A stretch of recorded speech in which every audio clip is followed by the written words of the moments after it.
It's devastating. Think about it. Doing less could ruin your life. Now, you can reverse the process of doing a little less, doing a little less. You can reverse this process by using your self-direction, your self-reliance, your self-discipline. You alter the course by doing a little more each day. A little more, a little more, a little more. And pretty soon, you'll develop a new habit of doing rather than neglecting. And days and weeks and months of doing a little more will ultimately do what?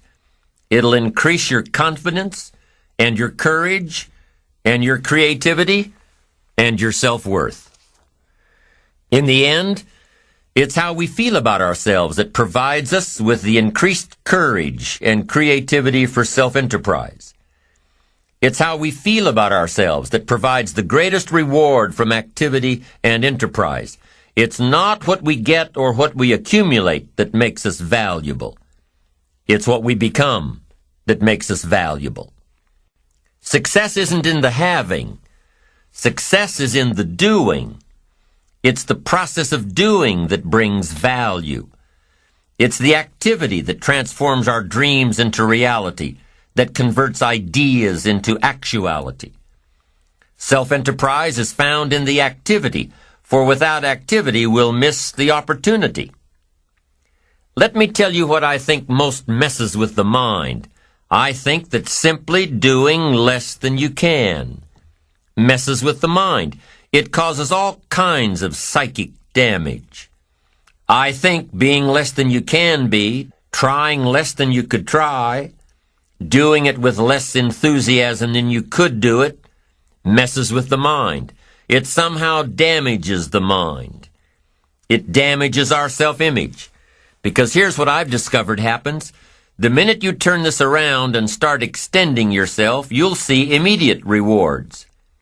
Maybe not monetary ones, not yet, but it's how you feel about yourself that's the greatest value. You see, it's not what we get that makes us valuable, it's what we become. Discover all you can do, see how much you can earn, how much you can share, how much you can start, how much you can finish, how far you can reach, how far you can extend your influence.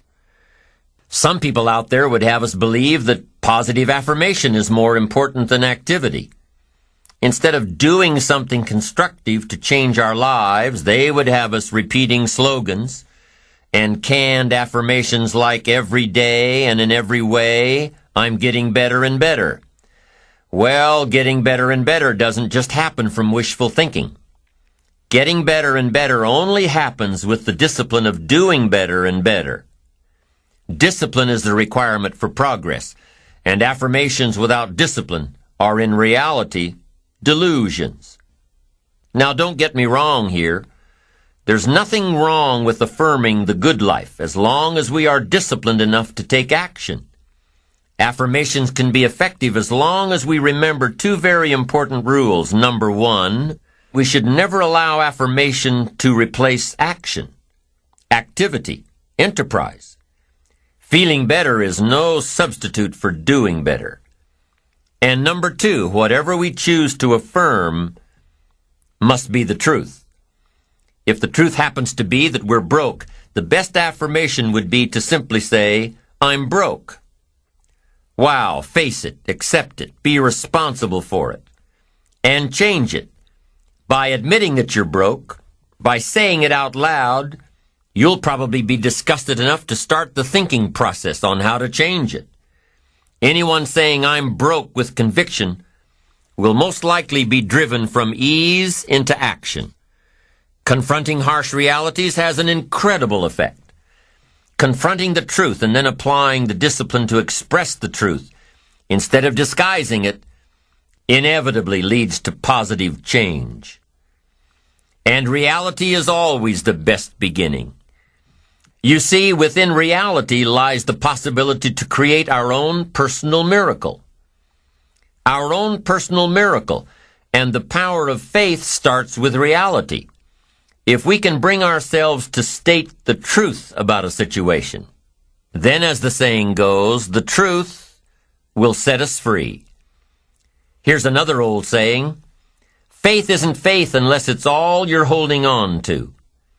If your life and circumstances have resulted in a situation that is ugly, call it ugly. If you've lost it all, admit that you've lost it all. Be responsible to it. And if faith is all you've got left, use it. Create your own personal miracle. Once we understand and accept the truth, the promise of the future is freed from the shackles of deception.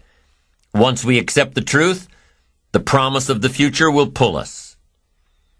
Here are some creative techniques that'll help keep you on the right track toward that promising future.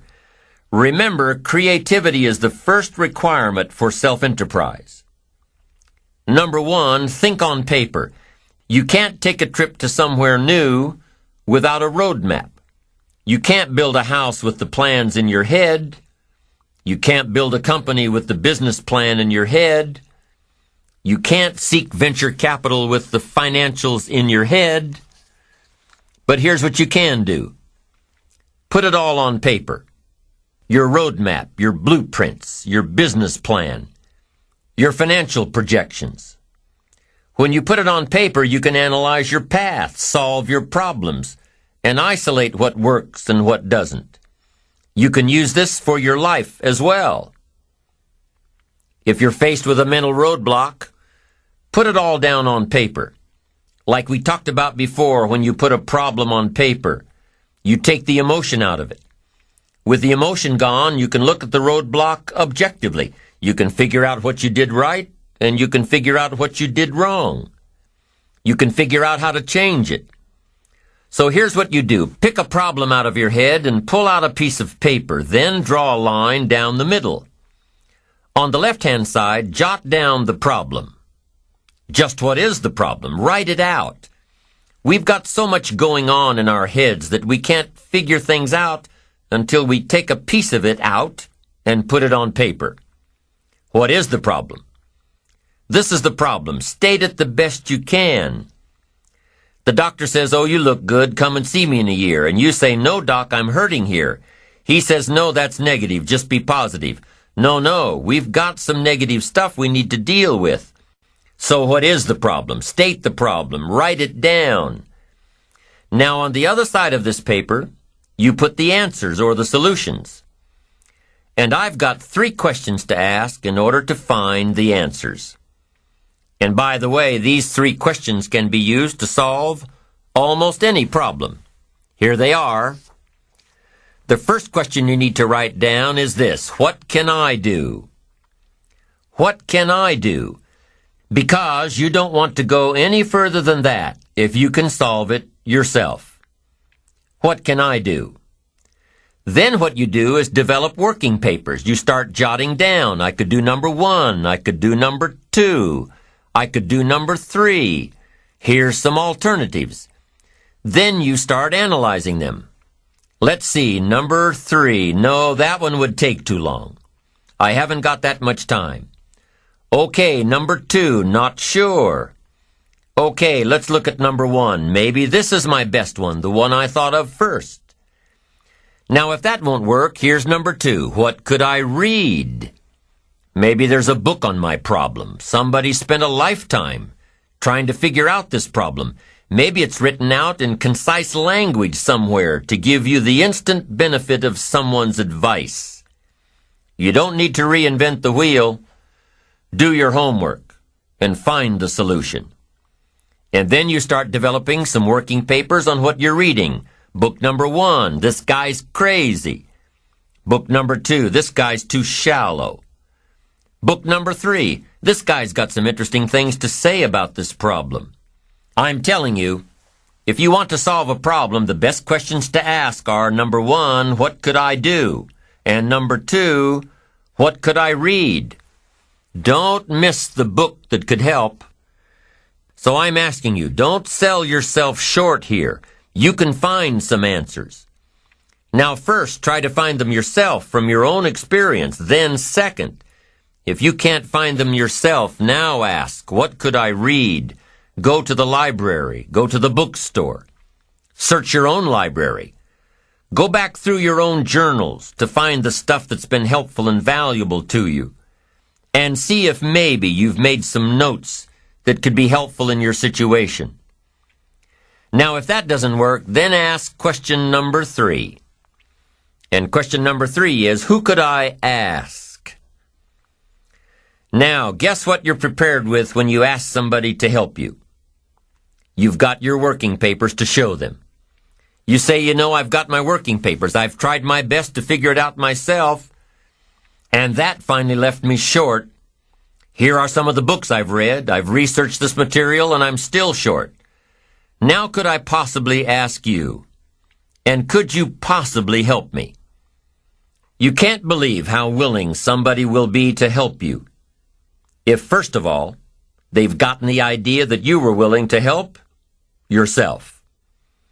So if you've got a problem, pull it out of your head and put it down on paper. Then ask yourself, what can I do? And if that doesn't work, ask yourself, what can I read? And if after researching all you can, you still can't come up with the answer, ask yourself, who can I find to help me? I promise you, if you try these ideas and ask these questions, when you've got a problem, you'll be able to solve about anything that gets in your way. The second step to keeping yourself on the right track and being self-enterprising is to develop the ability to brainstorm.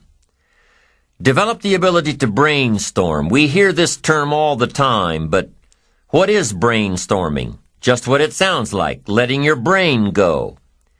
Being free from all the inhibitions and objections and negatives. Just putting an idea into your brain and letting it take off. Free associating. Not planning a train of thought, but thinking freely. Now, if you're planning a creative strategy session with your associates, a brainstorming session, let me give you a little hint. Effective brainstorming can only happen if you're free from your ego. You can't be worried about saying something stupid or silly or something totally off the wall, because your silly thought may trigger someone else's brain to take it one step further. Brainstorming in a group is an experience of collective thought, an experience of developing one idea or several ideas through a variety of thought processes. Here's another hint on brainstorming. It can't be effective unless everyone involved is comfortable with each other. If you don't feel comfortable within the group, you may withhold the very thought that provides the solution to the problem. You may withhold it because you don't want to appear stupid. How do you think all the advertisements you see on TV and in the magazines get created? How do you think some of those crazy campaigns are born? The process happens through hours and hours of creative brainstorming and working papers. Every member of the team jots down notes, and one idea builds on another idea, and another, and pretty soon a campaign is born out of the collective thoughts of the group. Now, I don't believe that the best decisions are made by committee, but great ideas are often created by committee.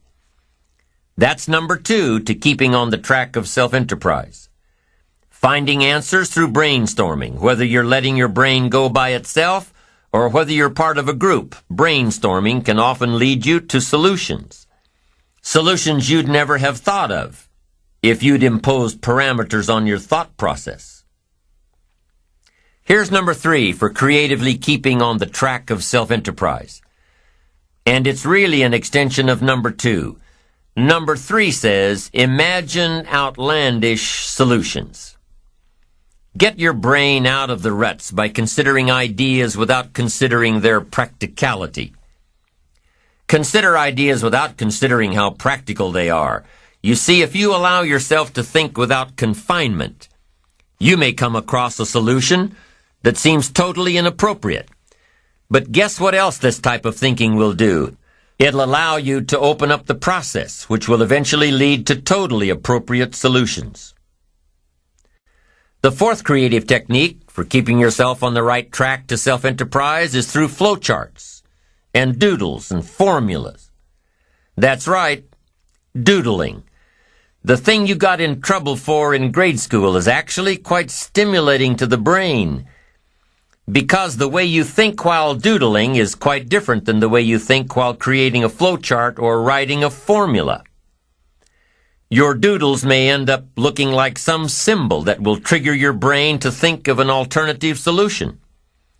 Drawing creative doodles wakes up a different part of your brain. Try creating a flowchart showing the path to success. What does it look like? Is it a straight course? Is it a varied course? Does it have a lot of curves and corners and different angles? Try creating a flowchart to success. It doesn't matter if it ends up being accurate or not. What matters is that it's stimulating the creative thought process. And once you awaken that creative part of you, you'll be amazed at the opportunities that were always there, ones you never saw before. It's all a matter of how you look at life and opportunities.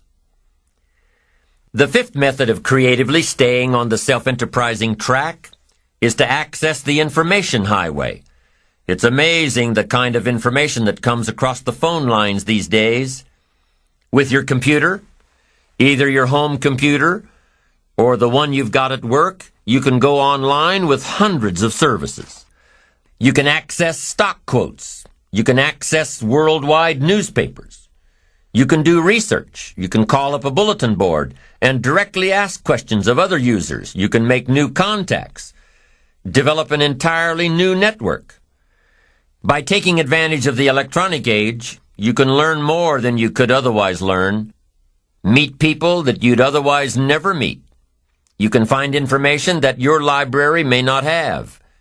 You can share information and transfer files that you've never before been able to share. Many people are afraid of their computers. They don't take advantage of all their system has to offer. Work with your computer. Find out what types of information and services you can access.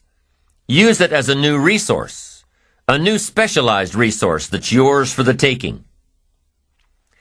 The sixth technique for staying on track: commit yourself to learning. Feed your mind. Sharpen your interest in two major subjects, life and people. Learn how you can better interact with others. Learn more on how to get the most from life. Learn all that you can so that you can become all that you can become. Learning is the beginning of a life worth living.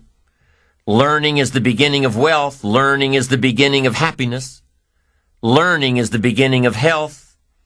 Learning is the beginning of spirituality and faith.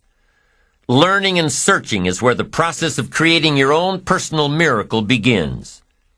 Learning is the beginning of self-enterprise. So there you have the 6 steps in creatively building your self-enterprise traits and ultimately building your ambition. Number 1, think on paper. Number 2, develop the ability to brainstorm.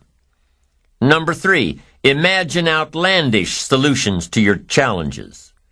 Number 4, try to think in a different way using doodles, flowcharts, and formulas to spur your thought processes. Number 5, access your computer's capabilities to reach the information highway. And number 6, commit yourself to learning all that you can learn in an effort to become all you can become. Those are the 6 steps to creatively developing your self-enterprise. Now here are some tips on the second component of self-enterprise: courage. Ambition requires courage. Ambition requires that you stand up for what's right and fight what's wrong. Ambition requires that you hold on to your values in pursuit of your success. Ambition requires that you fight off fear. Fear is one of those things, one of those emotions that can stop people dead in their tracks, foregoing success and achievement. Fear can stop people from taking all that life has to offer them. Fear can rear its ugly head in many ways. Remember the old saying, "You have nothing to fear but fear itself." You can be afraid of success. You can be afraid of failure. You can be afraid of looking ridiculous. You can be afraid of change, either positive or negative change. You can be afraid of the competition. You can be afraid of loss and destruction. We're not always born with courage. We're not always born with all the fears either. You ever hear of a baby that's afraid of the dark? Of course not. They grew in the dark for 9 months. They should be afraid of the light. But do you ever hear of a 3 or 4-year-old afraid of the dark? All the time. Where'd they learn that fear? Who taught them that the dark outside is any different than the dark inside? Where'd they learn that? Well, probably from their parents who decided they needed a night light on. The kids probably think that they should be afraid of the dark if their parents insist that a light be kept on. And what about other fears in life? Are they learned? Well, maybe. Maybe some of your fears are brought on by your own experiences, by what someone has told you, by what you've read in the papers. Now, some fears are valid, like walking alone in a bad part of town at 2 in the morning. If there isn't fear, there's probably a bit of ignorance. And that type of ignorance can easily be solved by either education or experience. Once you learn to avoid that situation, you won't need to live in fear of it. Fears, even the most basic ones, can totally destroy our ambitions. Fear can destroy fortunes. Fear can destroy relationships. Fear, if left unchecked, can destroy our lives. Fear is an enemy. And let me tell you about some of the other enemies we face, enemies on the inside. One of the enemies that you've got to destroy before it destroys you is indifference. What a tragic disease this is. Ho-hum, let it slide. Drifting away from your ambitions. Here's one problem with drifting. You can't drift your way to the top of the mountain. Next one, an enemy inside all of us, indecision. Indecision is called the thief of opportunity, the thief of self-enterprise. It'll steal your chances for a better future. Take sword to this enemy, indecision. Next enemy on the inside is doubt. Sure, there's room for healthy skepticism. You can't believe everything, but you can't let doubt take over. Doubt the past and doubt the future and doubt each other and doubt the government and doubt the possibilities and doubt the opportunities and doubt yourself. I'm telling you, it'll destroy your life and destroy your chances and empty your bank account and empty your heart. Doubt is an enemy. Go after it. Get rid of it. Next is worry. We've all got to worry some, but don't let it conquer you. Let it alarm you. We've all got to be alarmed, but we don't want to be conquered. Worry is useful. 3 o'clock in the morning, your daughter's not home yet. You've got to worry. Step off the curb and one of those zealot taxis is coming. You've got to worry. But you can't let worry loose like a mad dog that drives you into a small corner. Here's what you've got to do with your worries. Drive them into a small corner. Whatever's out to get you, you've got to get it. Whatever's pushing on you, you've got to push back. Guess where illness is in your life? Illness is constantly testing the outer edges of your health plan, looking for a weak spot. And if illness can find a weak spot, it'll muscle in and take the territory. Unless you've got enough discipline and power to say, I'm not going to let that happen. I'm going to fight illness like an enemy. I'll work on my health plan enough to destroy it. The next enemy inside is overcaution, the timid approach to life. Timidity is not a virtue. It's an illness. And if you let it go and go and go, it'll conquer you, leave you without a promotion. Timid people don't get promoted. They don't advance and grow and become powerful in the marketplace. And it's possible to conquer it. Do battle with the enemy. Do battle with your fears. Do battle. Build your courage to fight what's holding you back, keeping you from your ambition. Do battle. Have the courage to fight back. Be courageous in your life and in your pursuit of what you want and who you want to become. Here are a few techniques to help build your courage. Number 1, put all remote possibilities out of your mind. Don't worry about things you have no control over. Don't spend your time thinking about all the bad things that might happen to you. Don't spend your time plotting and planning ways to make sure these things will never happen to you. Courageous people don't worry about the unlikely, things out of their control. They concentrate on what they can control. Number 2, face your fears before you start something. Imagine difficult situations before they occur. Make a list of the worst that could happen, and you'll probably see that it's not so bad after all. A friend of mine lost everything a few years back: home, cars, possessions, antiques, art, jewelry, credit, lost it all. So now, on her way back up, whenever she's faced with a tough decision, she asks herself, what's the worst that can happen? And guess what? She's already been through the worst and survived, so it's not an issue anymore. Now, you don't have to lose everything to lose that particular fear, but what I'm saying is, once you face your fear, you can move on. Once you've itemized out the worst that could possibly happen, you'll see that you have the inner strength to deal with it. And if you've looked at the possibilities beforehand, you'll probably never be faced with the situation at all. Why? Because you've already thought about it. You've already thought it through. And by contemplating what might happen, you'll chart your course to make sure that it doesn't. So the first courage-building technique is to put the remote possibilities out of your mind. The second, to face fears beforehand. And the third technique to build your courage is to imagine the alternative. See in your mind the end result of giving into your fear. Really feel the cost of being ruled by fear. Then really feel the gain of following your ambition courageously. Weigh the two. See the difference. If you've been invited to address your national sales convention and are scared to death of public speaking, what should you do? Well, you could decline the invitation, knowing full well that your fears are holding you back, or you could take some classes, read some books, practice in front of a video camera, and see yourself stepping up to a whole new league, gaining more notoriety in your field, increasing your opportunities for future success. Once again, it's your choice. Be fueled by your fears or face your fears. It all depends on how you can live with yourself, always afraid of taking the next step. When you plot out your course for success, you know that there'll be some touchy moments when fear may get the best of you. But remember, if you use your visual chain thinking, if you can see your future ahead of you, if you really want what you're going after in pursuit of what you'll become, if you really have ambition, then you know that true success comes from taking the enterprising route.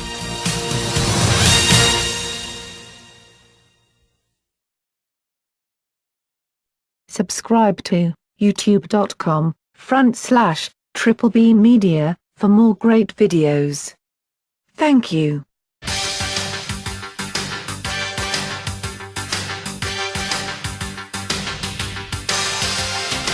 As we're talking about the principles of building your ambition, let me give you the fifth one: working with others. The fifth principle for building your ambition revolves around working with others. Now, why do you think that your ability to work with others has an effect on building your ambition? This may sound a bit like a paradox, a contradiction, especially since we've stressed self-reliance and taking personal responsibility for all you do. But a successful life does involve other people: family, associates, kids, parents, employees, friends. Working with others, or living with others, or spending time with others means that you must also take responsibility for your relationships. Take bosses, for instance. How many bosses do you know that'd be totally lost without their secretary? Quite a few. They're a team. One takes the spotlight. The other is invaluable behind the scenes. One's a great idea person. The other a great detail person. They work together, or it wouldn't work at all. Of course, you need to be responsible for yourself and to yourself before you can be responsible to another person. You need to be the best you can be so that you can bring your absolute best to any relationship. And that's the tie-in to building your ambition, building yourself so you can build mutually beneficial relationships. It's like we said before, you can't be successful by yourself. And with that in mind, let's talk about a few ways to build relationships. Most of these tips are for building business relationships, building contacts, building good working relationships with colleagues, with vendors, with prospects, with future clients and present clients and past clients, building relationships. But remember, we are all people, regardless of our profession, and many of these tips work well for building other relationships too. Let's start with kindness. How kind should you be? As kind as you possibly can. Who should you be kind to?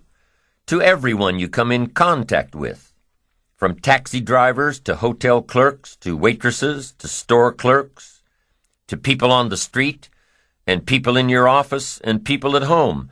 Be kind to everyone. And here's why.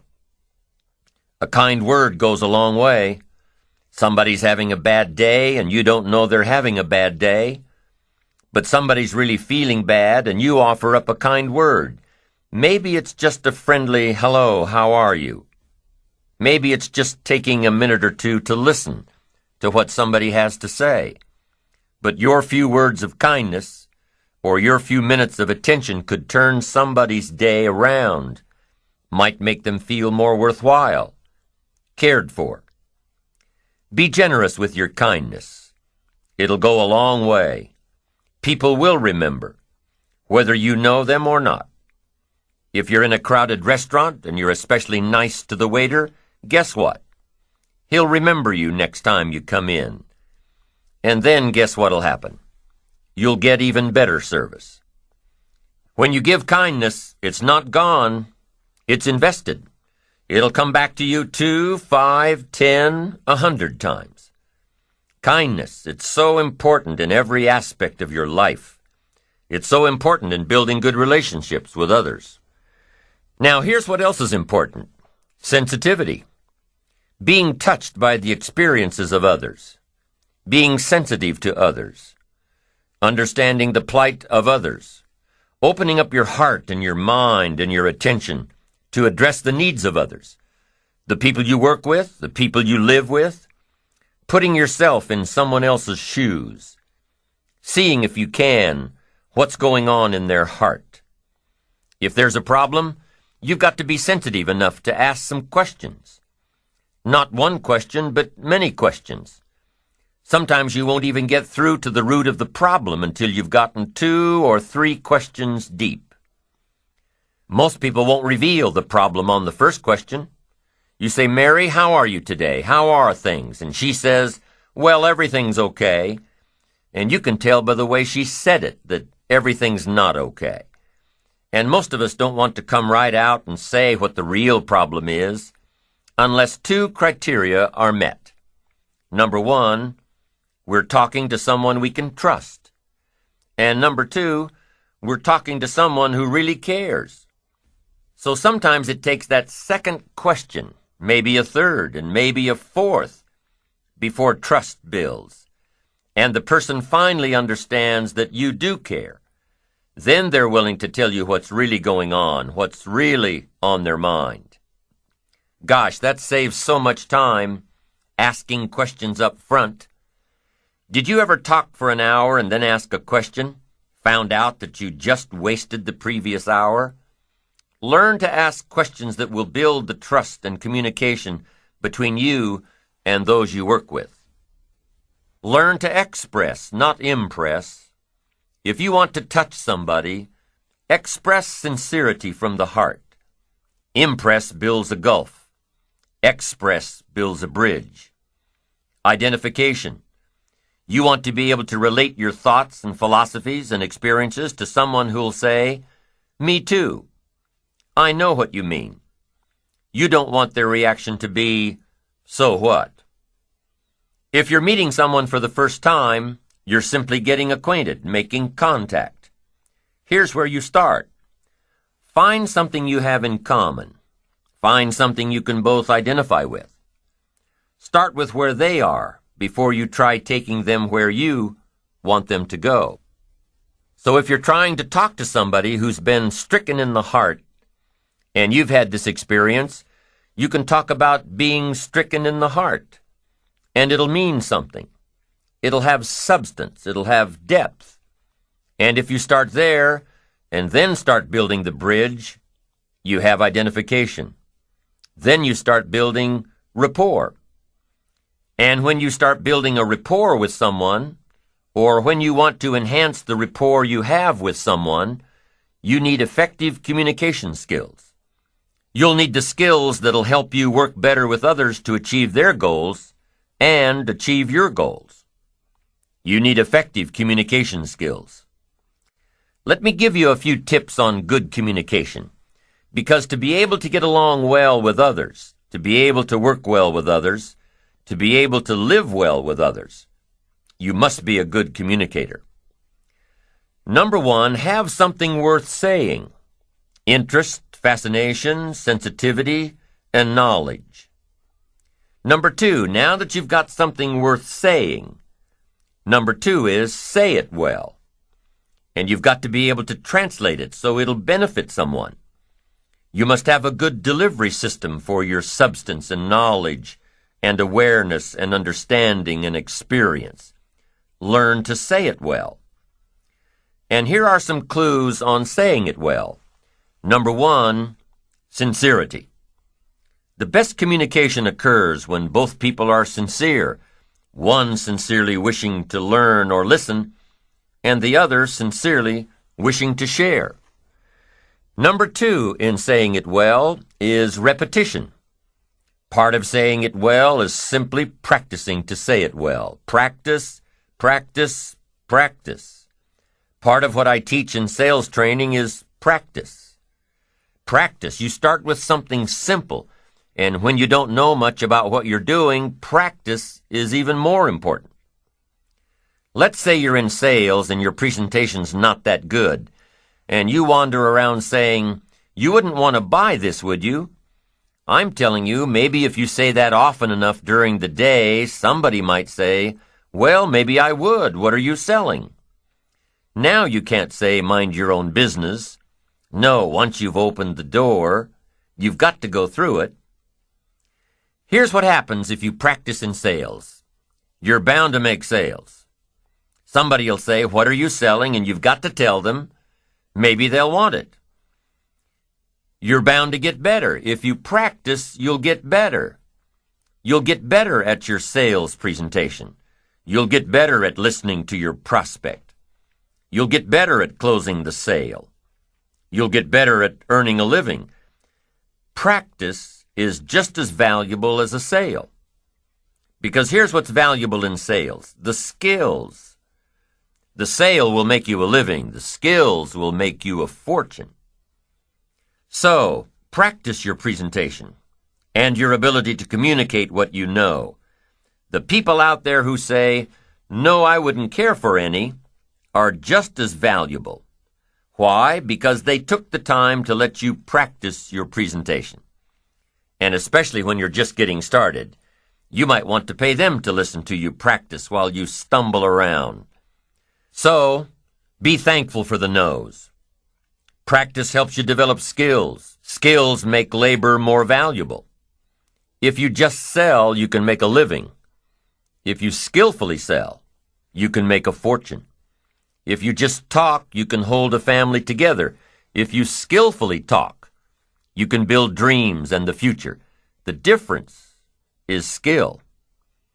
You can cut a tree down with a hammer, but it takes about 30 days. If you trade the hammer for an axe, you can cut the tree down in about 30 minutes. The difference between the 30 minutes and 30 days is the tool. And your best communication tool is your skill. So practice to get the skill of saying it well. Part of saying it well is sincerity. The next part is repetition. Now here's another part of saying it well: brevity. Sometimes you don't need too much, just enough. The more you know, here's what I found out. The more you know, the briefer you can be, because you can learn to make words more effective. Jesus was brief when he was putting his team together. He just wandered around the countryside, and every once in a while he'd see somebody he wanted on his team and said, "You follow me." Now that's short. That's brief. Now, why could Jesus be so brief and yet be so effective? Here's what I think. For all that he was that he didn't have to say. For all that he was that he didn't have to say. When you become bigger, when you become wiser, when you become stronger, you become a person of better reputation, so that when you arrive, maybe your reputation has preceded you. And when you get there, you don't have to say much. You don't have to launch into a 2-hour harangue if your reputation has preceded you. Your reputation will get a lot of the job done for you before you ever arrive. Next is style. Part of saying it well is style. Be a student of style, a variety of styles. Then make sure you develop your own. Be a student, but develop your own. Don't be someone else. Let someone else influence you, but don't become them. Develop your own style. Here's another tip on saying it well: vocabulary. You've just got to have a good vocabulary to say it well. Vocabulary. We can only translate for other people with the tools called vocabulary. If you're lacking in vocabulary, then you're lacking in tools to describe some problem or some answer. Words, vocabulary. You can't communicate without them. And you can't communicate well without a defined vocabulary. Every time you come across a word that's new to you, what should you do? Look it up. Every time you're in a conversation and the other person uses a word that's new to you, look it up. Now, most of the time you can figure out the meaning of a new word by how it's used. But if you can't, make sure you hold your response until you know for sure. Several years ago, some of my friends took a survey among prisoners, some rehabilitation program they were working on, and they weren't looking for this, but here's what they found. There's definitely a relationship between vocabulary and behavior. Interesting. This is what they found. The more limited the vocabulary, the more the tendency to poor behavior. Wow. When you stop to think about it for a moment, it makes sense. Vocabulary is a way of seeing. It gives us insight, and only with your present vocabulary can you see. You can't use tools you don't have to see, to create light, understanding, awareness, comprehension, perception, vision. You can only have as much vision as your present vocabulary will give you. And if you're limited in vocabulary, then you can't see very well. What if a person could only see the world through a little tiny hole? Can you imagine the mistakes he'd make in judgment? He'd say, "Here's how it is." You'd say, "No, that's not how it is. Here's how it is." The guy says, "But I can't see it." How come he can't see it? He doesn't have the vocabulary to understand the translation. Now, vocabulary is also what we use as a tool to express what's going on in our heart, what's going on in our head. Translate our questions, translate our answers, our perceptions, what we see, to be able to say it.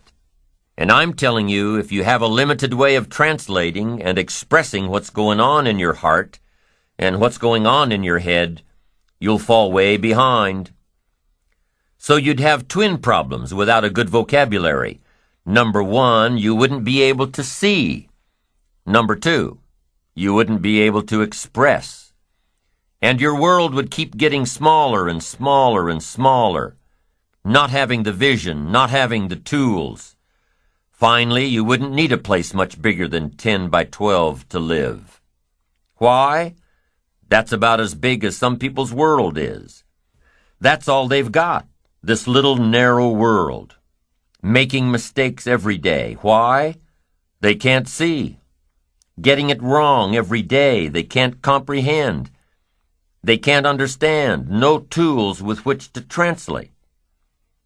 For good communication, number 1 is having something good to say. Number 2 is saying it well. And number 3 is reading your audience. You've got to read what's going on between you and the people you're talking to. Should you say what you're saying a little softer? Should you say it a little stronger? Should you explain it more? Should you be more clear and concise? Should you quit? A lot of the decision-making that's going on during a conversation with someone depends on how well you can read, how well you can tell what's going on in the minds of those you're trying to reach. Doesn't matter if you're looking into the face of a child or the face of a colleague or 1,000 faces in an audience. You've got to read what's going on. You've got to pay attention. So let me give you some ways to read. The first one is you've got to read what you see. You've got to read what you see. Search the face of a child and see if you're coming across. See if they look perplexed. See if they're getting it. See if they can't get it. Body language tells us a lot. Look at how the people you're talking to are sitting, what they are doing with their hands, their eyes. A guy's got his arms crossed, legs crossed, chin tucked down and frowning. You've got your work cut out for you. This guy's not going to be easy to reach. The lady's standing up from behind her desk. You've got to hurry. She's not going to listen to much more. You've probably got to pick up the pace and get down to it. So the first one is read what you see. Here's the second one.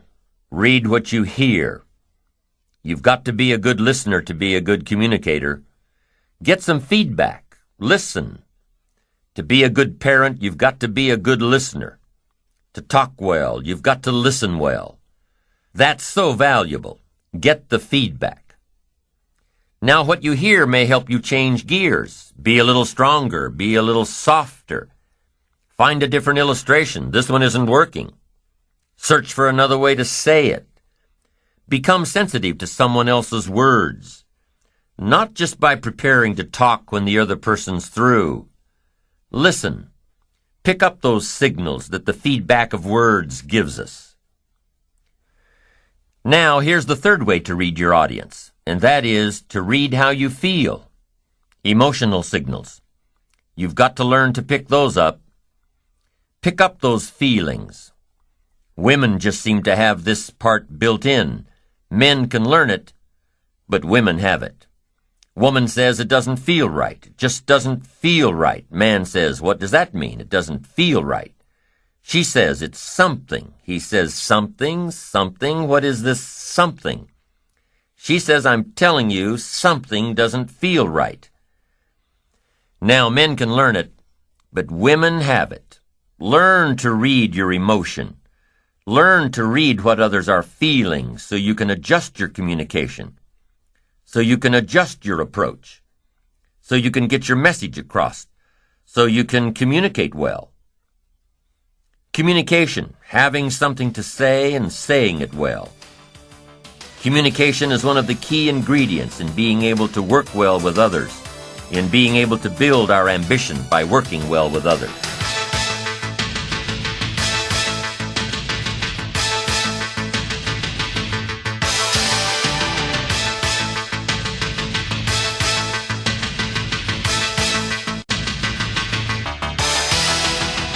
Now that we've talked about some basic communication skills, you need to understand how best to apply them. What you can do and cannot do in the marketplace. How you talk and act while playing volleyball on a Saturday afternoon probably isn't the same as how you'd talk and act around a group of people who want to invest in your company. How you communicate with your old friends and family members is probably an abbreviated version of how you should communicate in a high-powered business setting. When you meet a new group of people, you must watch and listen and be alert before you decide on the appropriate communication style. You might greet old friends with a slap on the back and a tasteless joke, but you certainly wouldn't greet a multi-million-dollar opportunity that way. You must take a few moments to study the temperament of your audience. Listen to how they communicate with each other. Watch how they react to situations and comments. Study your audience, lest you engage in some behavior that will prove inappropriate and costly. Some people would make about $150,000 a year, but they have to be satisfied with about $50,000 because their behavior is costing them the rest of it. They've got the skills, but their behavior is costing them. Keep setting them aside. So let's talk about some of those things in the marketplace that might cost you more than you want to pay. Here's one: bad language. You've got to be careful with language in the marketplace. You've got to be careful here. Some language is more appropriate for the bar. So what should you do? Leave it in the bar. Or else what? You'll have to pay the consequences. We must all be students of consequences, things that cost us, and language is one of the most important ones to consider. Language in the marketplace. Now, if you cuss and tell dirty jokes in the marketplace, that's acceptable to who? Other people in the marketplace who cuss and tell dirty jokes.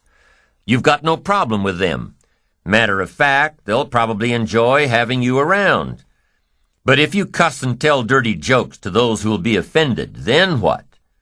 They certainly won't want to have you around. And what happens then? It'll cost you. Next one, being late. In some circles it's acceptable, but I'm telling you, most people view being late as being disrespectful. Disrespectful of their time. And if they feel that you're disrespectful of their time, they'll also feel you're disrespectful of their business. Why? Because everything affects everything. Now, if you have a legitimate excuse and your reputation already says that you're punctual, then you might get away with it a time or two. But be careful about being late. One day you just may be too late to close the deal. Be on time. You've also got to be careful about using inside lingo on the outside world. Your industry's buzzwords are just that. Your industries. Be careful not to use this terminology on the outside. People who speak computer language, they've got to learn to shift gears when they go out into the open marketplace. So watch your lingo. Remember to shift gears from the inside lingo to the outside world. You've got to become a good judge of character. Why? To protect yourself. There are shepherds, and there are sheep, and there are wolves. And we must be wise and understand that some wolves are so clever, they've learned to dress up like sheep. But do not miss the story of the full drama of life called good and evil. Awareness, sensitivity, understanding, knowing the scenario and being on alert for what is called the inevitable. We must learn to be a good judge of character. And here's something else we must learn to do to work well with others. We must learn to deliver criticism and express anger in a safe way.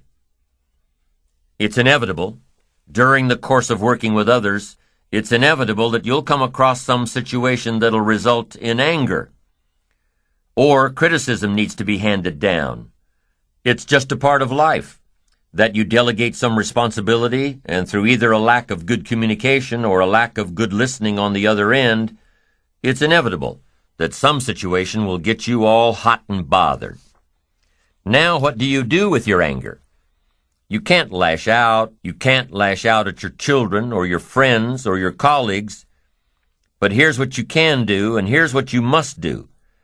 Lash out at the problem or the situation. Honey, you say to your teenager, you know I love you, but what you did was wrong. I hate it that you took the car without asking first. And I especially hate it that you got a speeding ticket. What were you thinking? So whatever the punishment might be, make sure you're punishing the bad deed, not the person.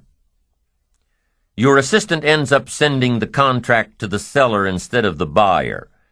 Make sure your assistant knows that you appreciate him, but you don't appreciate the wrongdoing.